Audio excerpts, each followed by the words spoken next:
Hey guys, and welcome to Beyond the Void Horror Podcast. My name is Alex, and this is Alanah Pearce, who is one of the Hi. actresses in the VHS Beyond segment Stowaway, hmm which was directed by Kate Siegel and written by her husband. It's somebody, some people know him. Some guy. I don't know, some guy, Mike Flanagan. I hope he's got some big things in his future. Yeah, I think so. Maybe. How you doing? I'm doing okay. As I said before we started recording, a little bit sick. Excuse my voice, but very happy to be here talking to you today.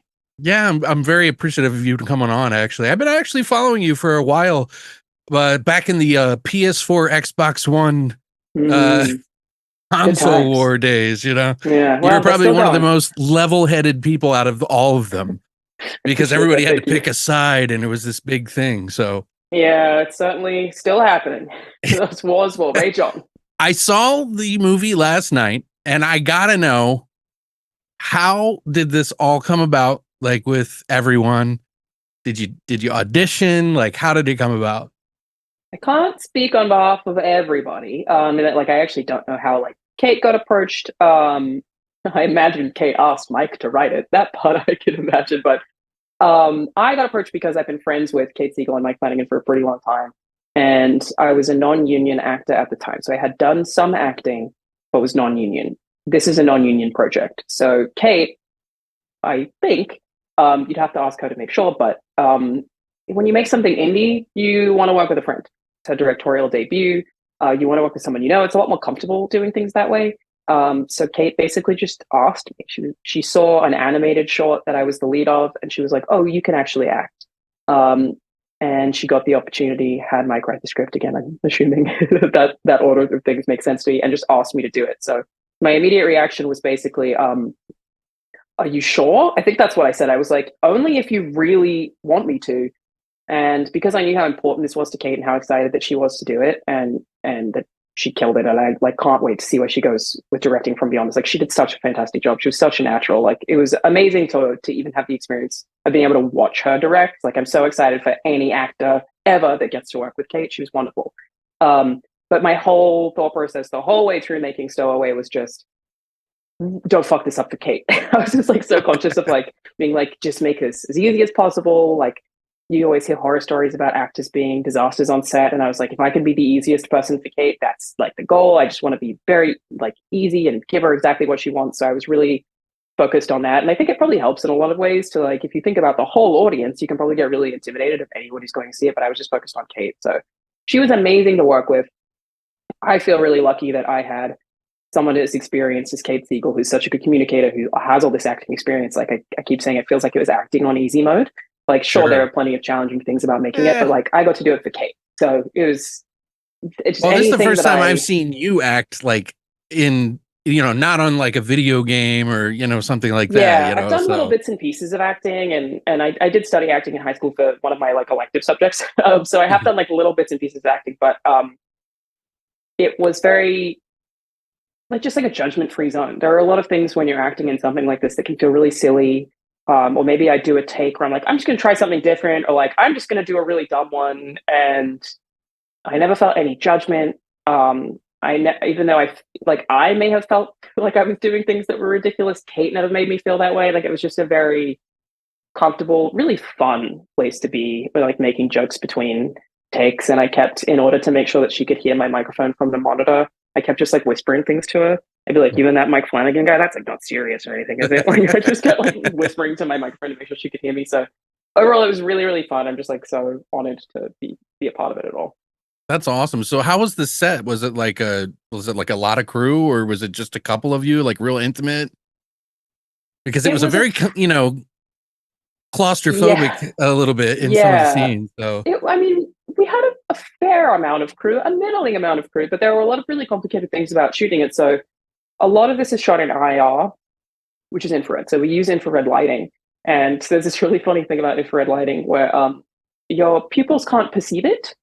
So all of the things that we shoot on camera that look like IR, and my character, Haley, keeps saying, "Oh, I can't see this, but you can see it on camera." That's true. You can't actually perceive IR. So while the IR lights are on, everybody else on the entire set has glasses on. and it's like IR's hot, everybody can put glasses on, but I don't. So all these people walking around with these protective glasses, but I can't. So I had to like make sure that I was looking at the ground in between takes and like be careful about where I was looking.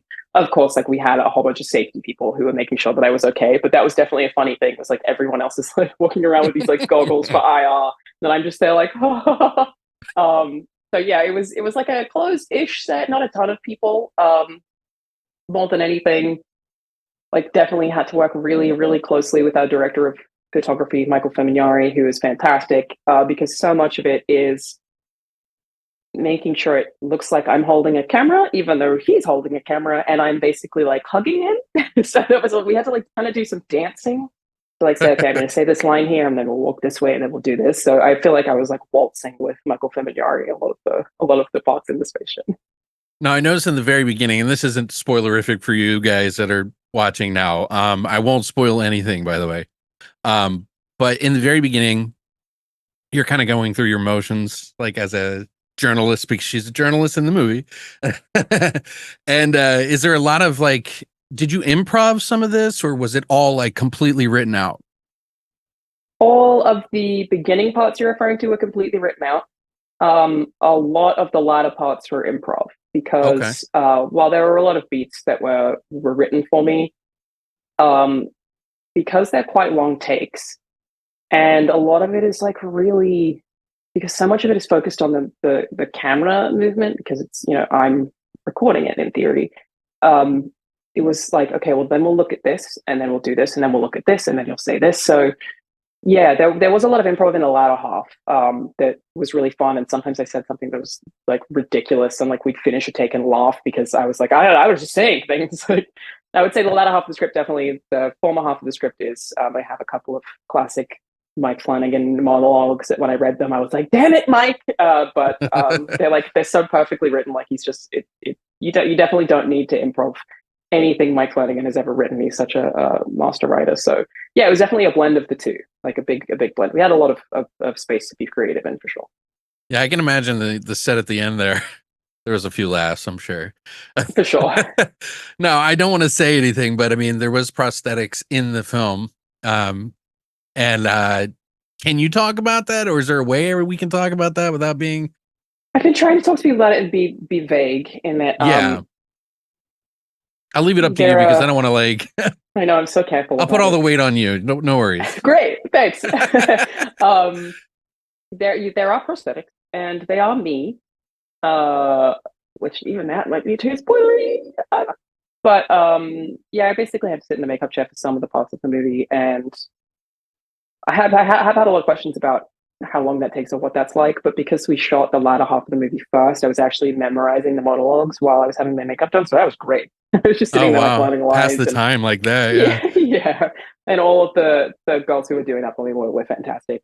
But there is one point that I keep saying was a bit physically painful for me. Like it was a very exhausting day because I had to be in a certain position for I think it was about 3 hours that we shot it. Oh And then wow. it ends up being in the movie for like 3 seconds. And that's always the way. It's like I remember that day, like so burned into my brain. Kate was like giving me a head massage because she like had this moment where she was like, I'm so sorry. You're currently doing something that I've never had to do in my entire acting career. Like this is way harder than anything I've had to do, which like is definitely not true. She was just being nice. But yeah, she was there like giving me a head rub, and I was like, the best director of all time, everybody. Kate Siegel like gives a lead actress a head rub. So that stuff was all really fun. It was really fun to see it come to life too, to like actually get to watch the process with Patrick McGee of the making of some of those prosthetics.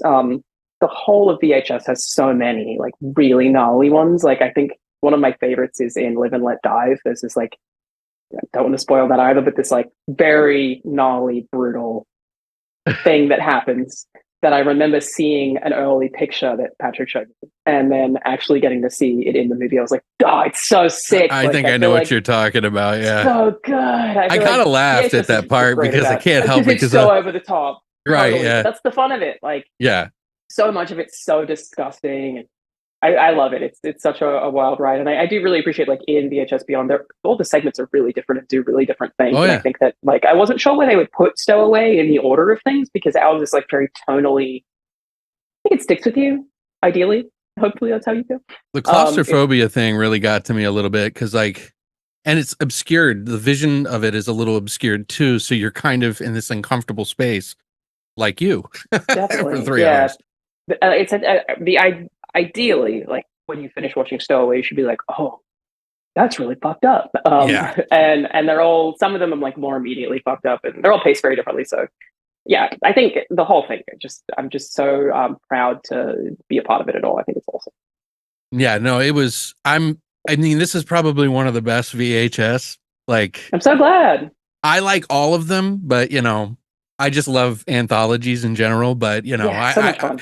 it's always like you do so little, you have so little to make something big, and it's like you got to like make it work, and it's like working at the last minute where everything gets the best stuff comes. You know what I mean? So Yeah, it's totally.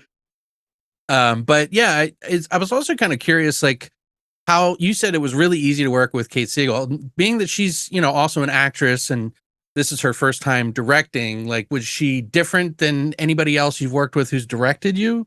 I've worked with a bunch of different directors, and I keep saying that Kate was like one of the best I've ever worked with.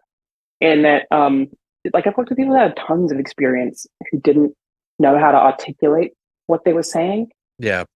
Kate, I would work with a million times over, and this was just day one. So like, I can't wait to see where she goes from here. But the thing about Kate, I think, is like, I think they call Scorsese an actor's director, which is like the person who like knows how to speak to an actor, because you can say to an actor, I need you to be angrier, but that doesn't really work, because what does anger look like for an individual person? It sounds simple, but it doesn't really translate that well. Like, what do you mean when you want me to yell more? Do you want me to say it fast? Like, what does that mean? Kate was like just so perfect at communicating what she needed, and giving me the context of why she was looking for something. Like, here's what we're trying to get from this. And yeah, I just felt so comfortable.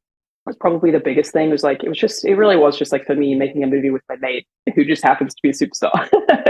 So Kate was, yeah, so good at communication, so willing to talk. When I first got the script, I did a thing that, like, I don't know how many actors do, but I basically asked her if I could basically have a meeting with her, and I got my notebook out and I asked her all these questions. And I was like, what are you trying to get? What do you want people to feel? What do you want Haley's journey to be like? And just asking all these questions. And she was so open, and I think just excited to talk about all of it. That excitement couldn't not be infectious from my perspective. Like, she was just, I'd worked for Kate Siegel a million times over. She was wonderful. That's awesome. Yeah, you always hear these horror stories about, horror stories, but you hear them about some directors just not being able to articulate what they're thinking. And it's like, it's like a nightmare for it, but then it turns out beautiful and everybody's like, okay. Well, that paid off. Yeah. I mean, like, or like Kubrick, who's like actually probably my favorite director, like effectively torturing people. Kate didn't have to do any of that. She just told me why she needed something and let me do a bunch of different takes. I would say like we probably had like maybe like 7 takes of most things. So there was a lot of room to play around in, and there was never any pressure on that. There's only like one particular shot. I think it's when I'm giving a monologue where I like talk about how far away Andromeda is, that we really wanted the golden hour. So that was the only one where in the desert in California shooting that. And she really wanted to make sure that I had this beautiful background. So for that particular shot, we did have like a bit of a time crunch, like waiting for the sun, waiting for that shot over the background, that then gets super distorted because it looks like it's VHS, but it was beautiful. So that was the only one that we were really, really, really specific about the timing that we shot it. But everything else, such a short window. It's like 10 minutes or 15 minutes or something. Yeah, and it did look absolutely beautiful on the day. Like the whole crew was out there just like taking photos of it. I was waiting for the comet to go overhead, like the TikTok. There was at one point in the night when we were in the desert shooting that there was like something in the sky that we were all like, what is that? And none of us could figure out. We were like, was it a SpaceX launch? And I was like, we should shoot that. What the hell is that? And none of us know what it was. Like, I swear we saw a UFO while making this movie. We had no idea what it was. But yeah, as I was we're just letting you know that this is the one. This is the one. I don't think anyone shot it, but it did look cool. But because we shot stuff in the desert and it was at dusk, we had to have a snake wrangler because that's when snakes come out. And in California, we have rattlesnakes. Yeah. So we had a guy who had to like snake wrangle, and he was like, they're around. You could sit right here. So that was also like a fun fear of shooting that at that exact moment was, oh, there's rattlesnake? Yeah, okay, great. But there's just 10 laying around here. You just don't worry about it. Pretty much. He just like pushed him off with a stick. Like, it was crazy. I'm in Did not Arizona, see anything. so we go hiking and it's like they're on the trail just laying You there. get And it's it. like, well, I guess I'm not bringing my Yep. dog next time. Exactly. So I'm going to jump into this then, since you said it. So are you a believer, or do you want to believe? Totally. No, totally. I think pretty bold take. I think you have to be so arrogant to think aliens don't exist. Like, you really think we're the only ones? I don't know that I think that they've come to Earth. But in the entire universe, you think we're the only life form? It's not possible. And also, how sad. Like, that makes me feel terrible. I prefer to think that it's an expansive and that there is life everywhere. So I definitely Sure, think yeah. aliens exist. I don't know if they've been here. We gotta wait for more of those declassified docs from area. What is it? Area 30? Area Whatever. 54 or something. There you go. I always Whatever get they it mixed up stormed. too. Yeah. Yeah, I don't remember.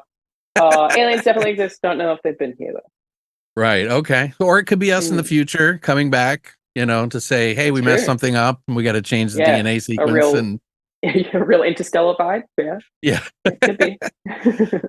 Well, thank you so much for your time. I really appreciate talking with you. I'm so glad to see that you got to do a movie with everybody like that. That's such a great, huge honor.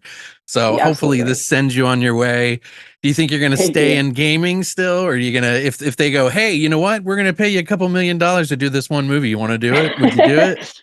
um, I really like to do as many creative things as possible. Like, I would say Yeah. that is like my reason for existing, is like getting to work with creative teams is just the best. And so I don't think I'll ever like firmly plant myself anywhere if I can avoid it. Would I do a movie? 100%. But I don't think that, gaming's in my blood really at this point. I don't think I'll Yeah. ever leave video games completely. So That's how you basically, I reset. will. Yeah, totally. Yeah, it's like my grounding. So I think I will continue to do as many creative different things with different people as I can fit into my schedule until I eventually collapse. But like, it's so inspiring, especially getting to work with people like Mike and Katie who have so much experience and so much knowledge and are just so talented. Like, what an honor to get to work with them at all. So yeah, Yeah. I don't intend to stop. Well, congrats on the performance. It was really good. I Thank really you. enjoyed it. So Thank I you look so forward much. to seeing more in the future.